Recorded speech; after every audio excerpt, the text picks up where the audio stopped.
이곳에 주의 이름을 높이며 예배하는 여러분 모두의 주가 주시는 치유와 회복과 평강이 넘치기를 주님의 이름으로 축복합니다. 아멘.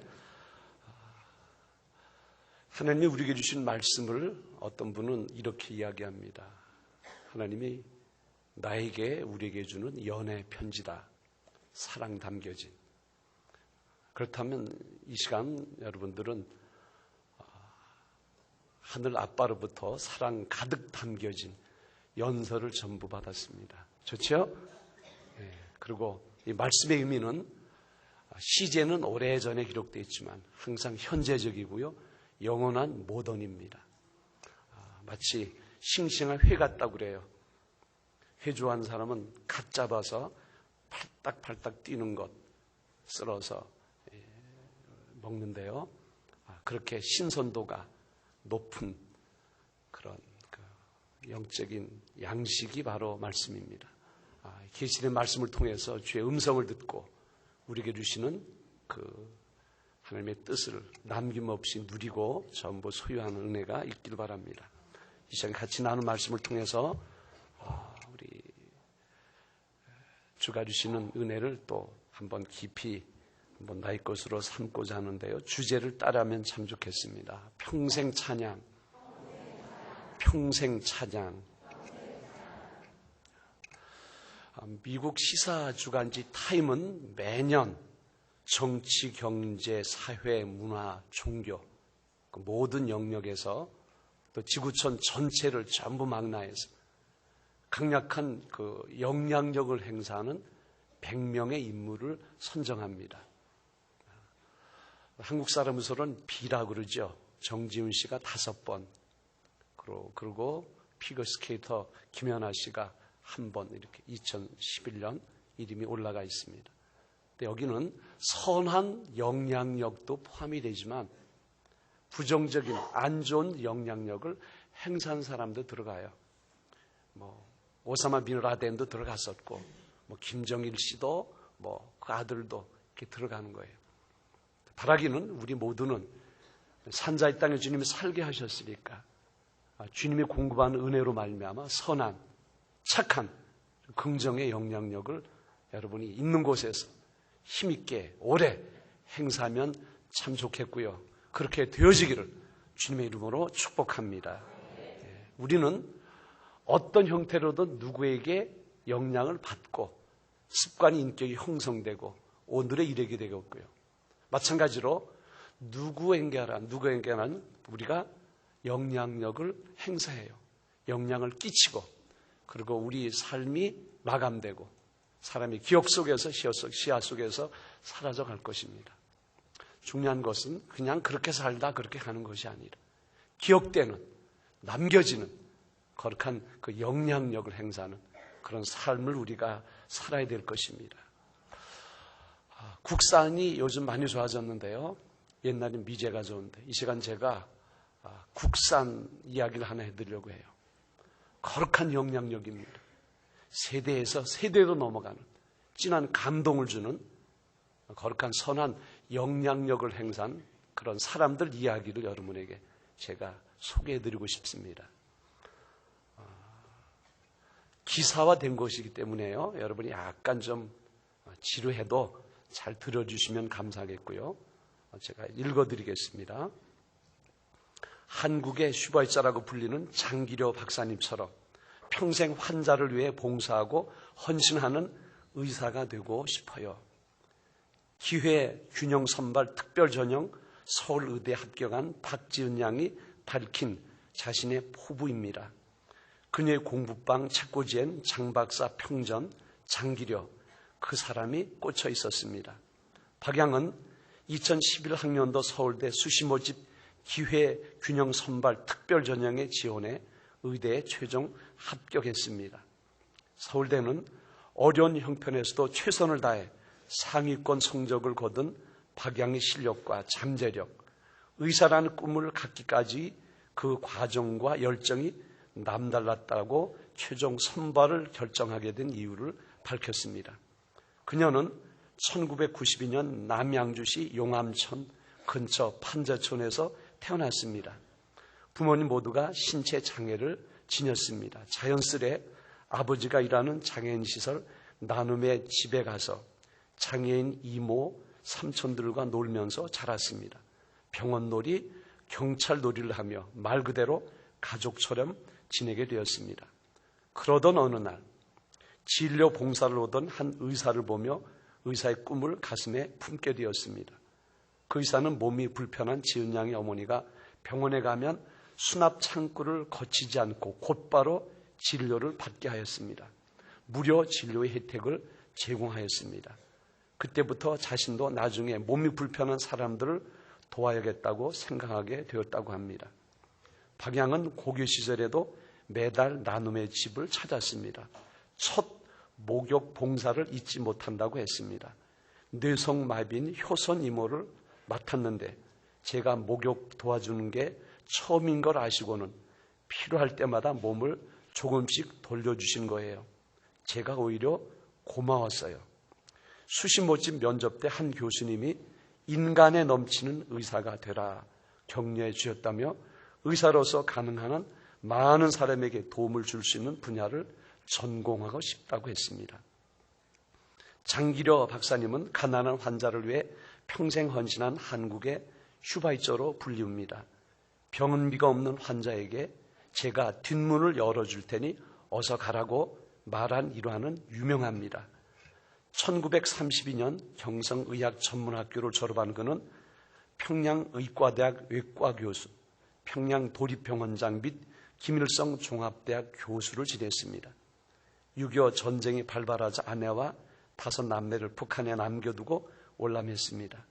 그 이듬해부터 부산 영도구에 천막을 치고 보금병원을 세워 행여 병자를 치료했습니다.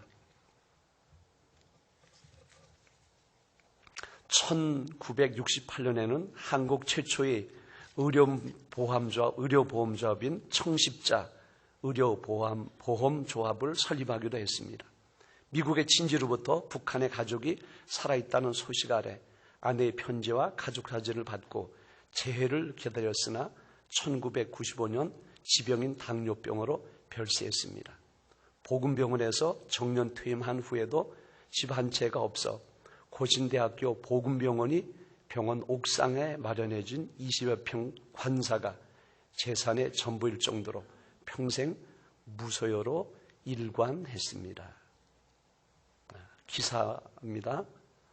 우리에게 진한 감동을 주는 감동 이야기를 우리는 전해드렸어요. 자랑스러운 것은 국산이라는 것, 한국산이라는 겁니다. 하나님이 여전히 이 시대 속에 여러 사람에게 선한 거룩한 영향력을 행사할 사람을 찾고 그들을 키우시고 그들을 세우시고 그들을 보내시고 그들을 사용한다는 사실입니다. 오늘 우리가 읽은 에베소서는 바울이라는 분이 기록을 했고요. 그리고 우리에게 하나님의 깊은 은혜를 그 서신에 담아서 전달해 주었습니다. 역시 하나님이 택하신 그릇입니다. 거룩한 영향력을 행사할 그릇이었는데요. 자, 1절, 2절을 한번 읽어볼까요? 1절, 2절 시작. 하나님의 뜻으로 말미암아 그리스도 예수의 사도된 바울은 에베소에 있는 성도들과 그리스도 예수 안에 있는 신실한 자들에게 편지하노니 하나님 우리 아버지와 주 예수 그리스도로부터 은혜와 평강이 너에게 있을지어다. 아멘. 수많은 사람이 역사 속에 오고 갔습니다. 하늘의 뭇별처럼 무수히도 많습니다. 그 중에서 지구촌 전체에 거룩한 선한 영향력을 행사한 사람은 누구였을까? 물론 악명 떨친 사람들 많습니다. 그 중에 선한 영향력 행사한 사람이 누구였을까? 지나간 세대도 그래했고 현재 우리에게도 영향을 끼치고 주님 오실 역사의 끝까지 거룩한 영향을 여전하게 행사할 그런 인물이 있는데 누구냐? 하나님의 뜻으로 세우신 거룩한 영향력의 그릇으로 택하신 바울 사도다. 이렇게 추천하고 싶고요. 또 일에 대해서는 이의를 제공할 사람이 별로 없을 거예요. 과거도 현재도 미래도 그가 끼칠 거룩한 영향력이 엄청나기 때문입니다. 그는 부름받기 전에 예수 믿는 사람을 무지막지하게 폭행하고 그 존재 자체를 말살시키려는 그런 공포의 이름이 그의 이름이었습니다. 너무 강직하기 때문에 부드러운 부름에는 반응이 없어요. 쉬지도 않습니다. 하나님이 꺾은 거예요. 다마스커스로 예수 믿는 사람 잡으러 가다가 거룩한 빛이 그를 향하고요. 그리고 말에서 떨어지고 눈이 멀고 하나님은 아나니아라고 하는 그런 선자에게 가라. 가서 내 이야기를 해주라. 아나니아가 그 주님의 미션을 받고요. 겁이 나서 그 사람이 행한 일이 모든 사람이 치를 떨 만한 그런 일인데요. 제가 가요? 그런데 하나님이 이렇게 이야기를 해줍니다. 사도행전에 나오는 이야기인데요. 읽어볼까요? 시작. 주께서 이르시되 가라. 이 사람은 내 이름을 이방인과 임금들과 이스라엘 자손들에게 전하기 위하여 택한 나의 그릇이라. 다양한 사람, 다양한 문화권을 향하여 하나님의 말씀을 선포하는 지구촌 복음화 그리고 글로벌 미션, 이 모든 짐들을 다 걸머질 그릇으로 누구를 택하셨느냐. 하나님이 이 바울을 택하신 거예요. 그리고 이 사람을 통해서 하나님이 수많은 사람에게, 오고 가는 수많은 사람들에게 거룩한 영향을 끼치게 만들었다는 것입니다. 다시 소원하기는 저와 여러분이 우리 주님 예수 그리스도로 말미암아 여러분이 속한 환경 속에서 만나는 사람마다 거룩한 선한 영향력을 지속하여 행사하기를 주의 이름으로 축원합니다. 이 사람이 주님 모르고 바쁘게 다니다가 이제 주님을 만나는 사건이 있습니다. 그 사건을 중심으로 이 사람의 삶을 우리가 이야기할 때 바울의 BC의 삶, 바울의 AD의 삶, 그렇게도 나눠서 이 사람 이야기를 합니다. 하늘과 땅만큼, 빛과 어둠만큼, 천국과 지옥만큼 이 사람의 삶의 내용이 그렇게 달라졌어요. 예수 그리스도를 만나는, 주님의 부르심을 받는 그 사건을 중심으로 이렇게 판이하게 달라졌어요. 우리 모두도 그러합니다. 먼저 바울의 BC를 한번 이야기해 볼까요? 다시 설명하지만 은행 카드, BC 카드가 아닙니다. BC란 말은 서력 기원을 이렇게 표기하는 하나의 문자인데요. 예수님 이전의 시간들을 before Christ 그래가지고요. 예수님 이전의 시간들, 개인적인 역사나 그런 것들을 의미합니다. 우리들의 삶 속에 적용을 한다면 예수님 믿기 이전, 나의 BC의 생활이에요. 교회에 나오긴 나오는데 신앙의 눈이 아직 떠지지 않았어요. 신앙적인 철이 들지 않았어요. 그때도 역시 우리는 BC의 삶을 사는 거예요. 이 바울 같은 경우는 주님 만나기 전에 이런 삶을 살았습니다. 혈통과 가문에 대해서 대단한 긍지를 가진 사람, 폼 잡는 사람, 당대 최고의 석학 밑에서 모두가 인정하는 차원 높은 학문을 전공한 사람. 그래서 그 당시 주류사회, 상류사회에 버젓이 행사할 수 있는 모든 자격을 다 가지고 있었어요. 우리는 어떤 모임에 그 멤버십을 간다 그러죠. 좋은 골프장이나 좋은 어떤 클럽, 사교 클럽 같은데 들어가려면 추천받고요, 회비 내고 그러는데 바울 사도 같은 경우는 그 모든 것들을 다 소유했어요. 실력, 박력, 뭐가 있을까요? 권력, 다 움켜쥐었어요. 마음껏 통제받지 않고 행사할 수 있는 잘 나가는 사람, 힘 있는 사람이었어요. 그리고 영향력이 크니까 자기와 어떤 의식이나 삶의 코드가 맞지 않으면 그대로 반응을 보이는데, 누가는 이 바울의 모습을 위협과 살기가 등등했다. 감히 가까이 못할, 우리가 카리스마가 있다 그러죠. 그 대표적인 예로 잘 안 맞는 사람이 누구냐면 예수 믿는 사람이에요. 그래서 그 당시 초대교회 스테반을 저거 죽여라. 내가 법적인 책임을 진다. 그리고 현장에서 여론 재판이에요. 그리고 돌 들어서 무참하게 살해합니다. 이 사람이 주도로 그 일이 진행됐어요. 정의라는 이름으로, 이것이 하나님의 뜻이다, 명분 좋은 그런 이름으로 폭력을 행사하는 거예요. 이것이 주님을 만나기 전에 바울의 BC의 삶이에요. 어쩌면 저도 여러분도 이런 삶을 살아갈 수 있을 거예요. 이런 성향이 우리 속에 남아있을 수 있어요. 하나님이 이런 사람 바울을 부르신 거예요. 어디에서? 다메섹. 예수 믿는 사람 잡아 죽이러 가는 그 도상에서 하나님이 오래 기다리셨다가 부르십니다. 너무 강하니까 꺾으신 거예요. 눈이 멀게 만들고. 그리고 이 사람이 예수 그리스도를 영접하는 그런 사건이 일어납니다. 항상 좋은 일의 분기점은 우리 주님 예수 그리스도가 함께할 때, 이 사람의 삶 속에 주님이 함께 하셨어요. 그리고 BC의 삶이 이제는 예수 그리스도 안의 삶으로, 에이드의 삶으로 바뀝니다. 라틴어죠. 에노 다모나이 그래가지고. 풀어서 말하면 우리 주님 안에서의 시간, 그런 뜻이 있어요. 우리 역시 마찬가지. 우리도 에이드의 삶을 살잖아요.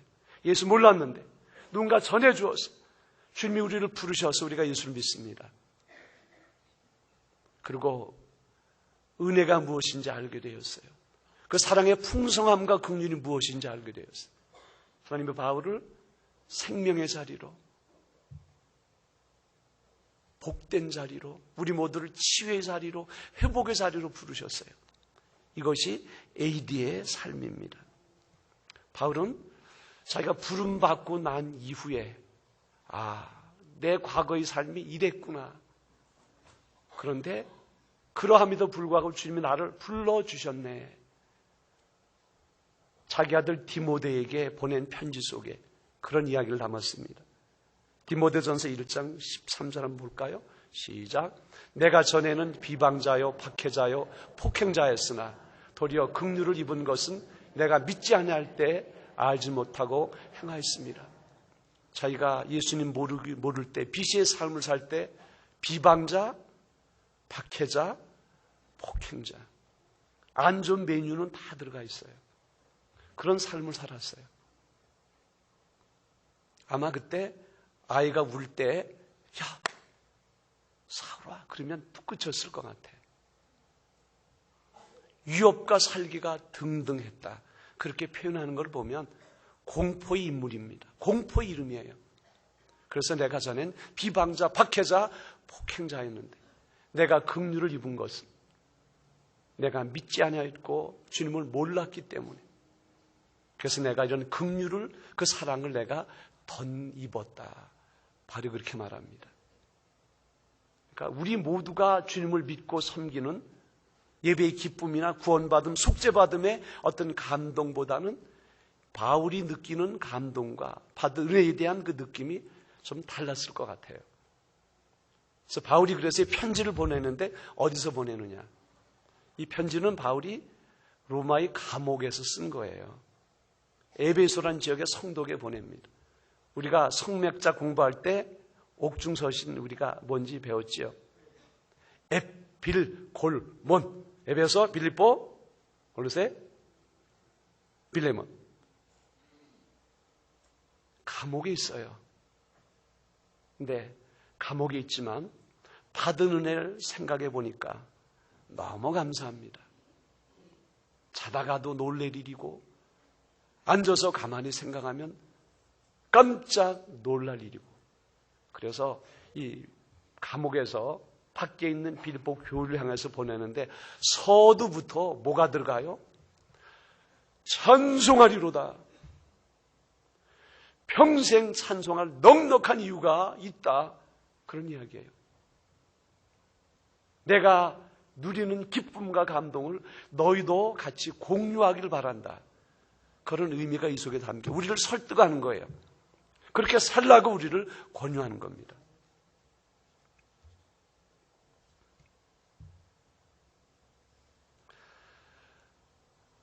(3절을) 이제 한번 같이 우리가 읽어보는 거예요.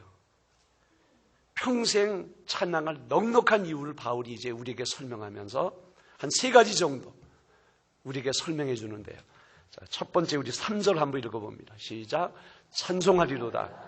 하나님 곧 우리 주 예수 그리스도의 아버지께서 그리스도 안에서 하늘에 속한 모든 신령한 복을 우리에게 주시되. 아멘.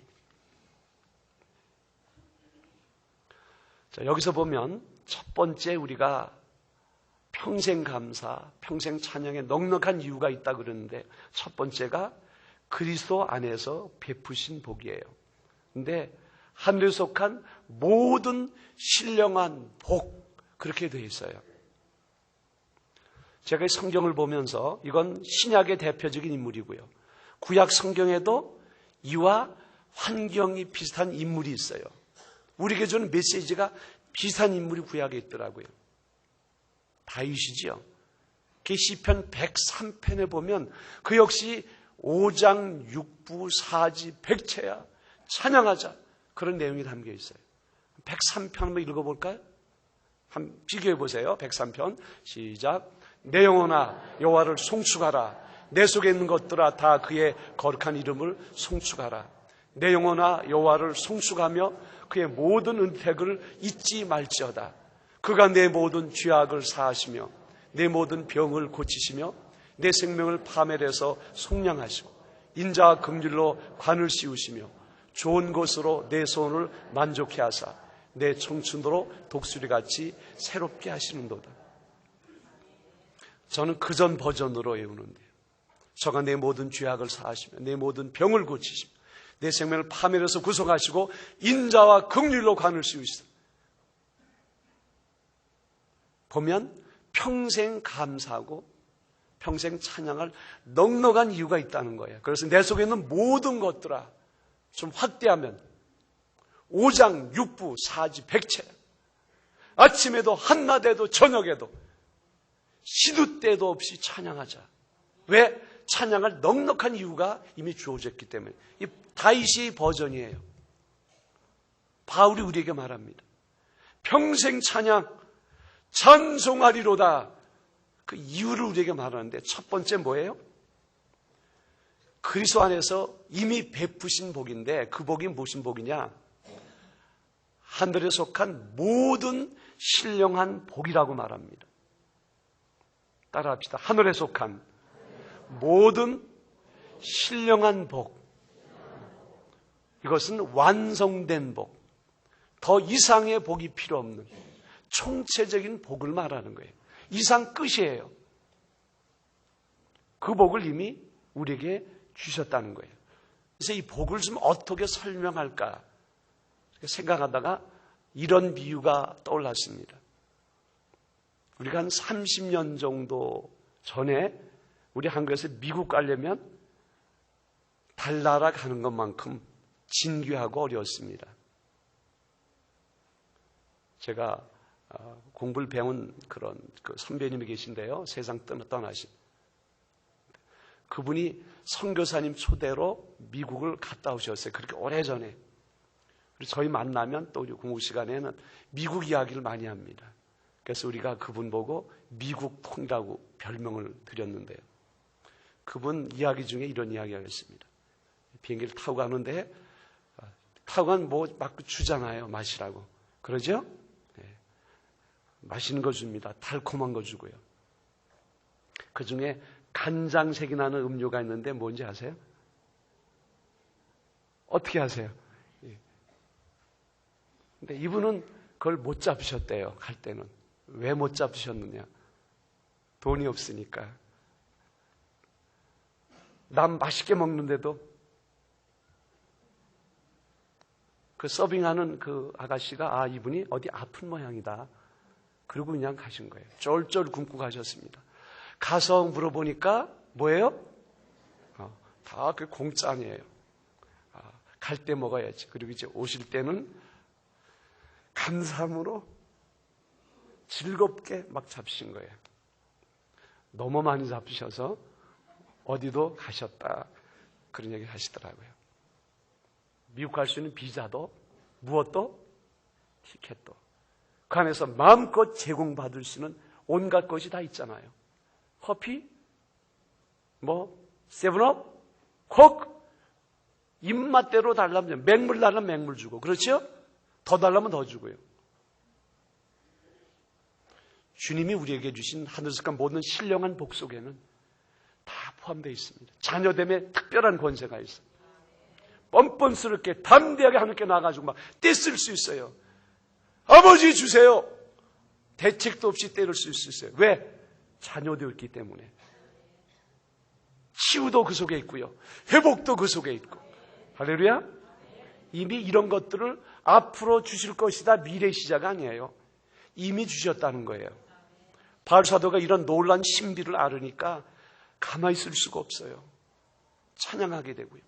이건 내 혼자 찬양할 일이 아니지. 지구촌 모두를 향해서 찬송하리로다. 그렇게 찬양할 이유를 설명을 해주고 있습니다. 제가 과장하는 건가요? 이 바울이 받은 성서가 말하는 그 본래적인 오리지널에 괜히 제가 말 잘못해가지고 가리울까 겁납니다. 얼마나 큰 선물을 우리에게 이미 주셨는지요. 그래서 바울 사도는 그래서 뭐 하리로다? 찬송하리로다. 우리에게 말하고 있습니다. 누리세요. 찾아서 당당하게 누리십시오. 두 번째 바울 사도는 찬송할 이유를 이렇게 설명합니다. 4절 읽어봅니다. 4절 시작. 곧 창세전에 그리스도 안에서 우리를 택하사 우리로 사랑 안에서 그 앞에 거룩하고 흠이 없게 하시려고. 이 문장 속에 두 가지만 언제 그렇게 하셨다고요? 시제가 창세전에, 하늘과 땅이 만들어지기 이전에. 그러니까 우리를 향한 그분의 사랑이, 우리와 그분과의 교분이 뿌리가 깊습니다. 오다가다 만난 게 아니에요. 갑자기 삘이 와서 그렇게 된 게 아닙니다. 이런 관계이기 때문에 쉽게 깨지지 않아요. 쉽게 지워지지 않습니다. 어느 누구도 끊을 수 없어요. 그리고 창세전에 또 한 가지는 따라합시다. 사랑 안에서 내가 곧 길이요 진리요 생명이 나로 말미암지 않고는 아버지께 올 자가 없다. 우리 주님이 그렇게 친히 말씀하셨고요. 바울 사도가 하나님의 부름을 받고 난 이후에 신앙에 철이 나고 영적인 눈이 떠지고 보니까 모두가 그리스도 안에서 계획되어지고 진행되어지고 유지되고 완성됩니다. 그래서 바울 서신에 보면 그리스도 안에서 이런 단어가 수백 번, 그리스도 안에서, 예수 안에서, 우리 주 안에서. 그래서 그의 사랑도 주님이고 중요한 건 그리스도 안에서, 중요한 것은 사랑 안에서 일을 행하셨다는 것입니다. 하나님은 우리를 자녀 삼는 일을 예정하시고 우리를 찍어서 택정하시고 우리를 부리시고 그 모든 것들이 사랑이라는 그릇 안에서 진행되었다는 것이에요. 그래서 이 내용을 잘 보면 얼마나 참 큰 감격이 되는지 몰라요. 막 전율이 막 일어나요. 야, 갑자기가 아니네. 깜짝 이벤트가 아니네. 뿌리가 너무너무 깊네. 우리가 장도 오래되면 좋다 그러죠. 오래된 친구가 좋다 그러고요. 오래됨의 정도가 아니에요. 하늘과 땅이 지어지기 이전에, 창세전에 그리스도 안에서 또 사랑 안에서 우리를 자녀 삼으시고요. 우리가 온갖 은혜를 베풀어 주셨습니다. 이것을 제대로 깨닫고 제대로 안 바울이 어떤 심정이었겠어요? 옥에 갇혔다는 그 구속이, 그 불편한 환경이 그런 감격을, 그런 뜨거운 그런 그 열정을 어떻게 결박하거나 무산시킬 수가 없어요. 찬송하리로다. 우리에게 그렇게 말할 수밖에 없고요. 지금 바울이 이곳에 와도 찬송하리로다. 역시 우리에게 주는 메시지일 것이에요. 평생 감사하고 평생 감격하고 평생 찬양할 넉넉한 이유가 되는 거예요. 할렐루야. 시제는 언제? 창세전에. 누구 안에서? 그리스도 안에서. 무엇 안에서? 사랑 안에서. 그리고 목표가 있어요. 그 거룩하신 하나님 앞에서 우리도 흠이 없이 거룩하고 완벽한 작품으로 말하면 걸작이에요. Best of best. 최고의 존재가 되도록 그런 목적을 가지고 사랑하는 하나님이 그 거룩한 작업을 진행하셨다는 거예요. 그래서 우리 모두는 도매금도 아니고요. 그분 앞에서 완벽한, 완전한 사랑받는 자녀입니다. 할렐루야. 이거 생각하면 늘 울어도 눈물로 그 받은 은혜에 대한 보답이 될 수 없어요. 그래서 바울은 말합니다. 찬송 뭐예요? 하리로다. 평생 찬양, 평생 감사의 넉넉한 조건이 된다는 거예요. 남녀의 사랑을 에로스라 그럽니다. 우리 히라빈들이 사랑에 대해서 아주 구체적으로 잘 분류를 해 놓았어요. 남녀 만나도 사랑하기 때문에 만났다. 그건 뻥이고요. 립 서비스고요.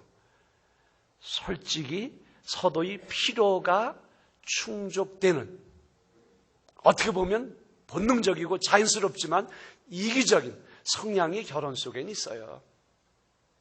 우리는 사랑해서 만났고요. 멋있게 포장하고 그리고 가정을 이루고 그리고 그들의 러브 스토리가 지속됩니다. 솔직한 또 이런 고백도 가능해요. 우리는 서로 필요가 적절히 잘 맞았어요. 합치기로 했어요. 그리고 우리는 더 성숙된 사랑을 해서 우리는 한 걸음씩 나가요. 이것도 솔직한 고백일 수 있어요. 어쨌든 사랑은 좋고요. 아름다운 것이고요. 남녀가 만나 이루는 어떤 사랑, 그 가정을 통해 경건한 후손이 생겨주고 하나님 역사, 구속사는 흘러가게 되어 있습니다.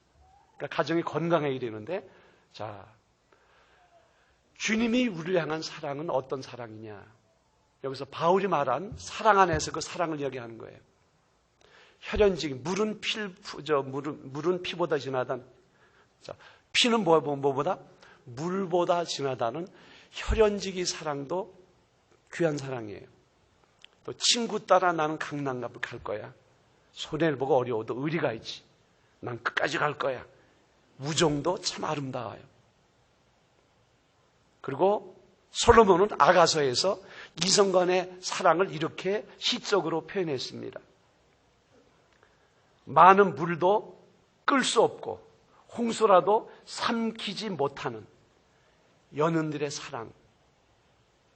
이것도 아름답잖아요. 그런데 이 모든 것 다 합하여도 하나님이 나를 우리를 향한 사랑과는 비교가 안 돼요. 하나님의 사랑을 마치 태평양의 넓은 그 바닷물에 비유한다면 우리들의 사랑은 고작 조그만 옹달샘에서 퍼올린 한 줌 시원한 한 모금의 물 정도. 게임이 안 되는 거예요. 이런 사랑을 바울이 경험했잖아요. 그리고 사랑을 자기가 가슴속에 먼저 느꼈어요. 그리고 우리에게 말합니다. 찬송 뭐하리로다? 하리로다. 물인가요? 평생 찬양하고 평생 감사하는데 아직까지 뭐 좀 부족해요? 이런 깨달음이 우리 속에 담겨진다면 우리 신앙의 삶이, 우리 신앙의 언어가 바뀔 수가 있습니다. 세 번째 바울이 말합니다. 따라합시다. 5절 한번 읽어봅시다. 5절 시작. 그 기쁘신 뜻대로 우리를 예정하사 예수 그리스도로 말미암아 자기 아들들이 되게 하셨으니. 아멘. 기쁨이며 사랑되는 자녀 삼으셨다는 거예요.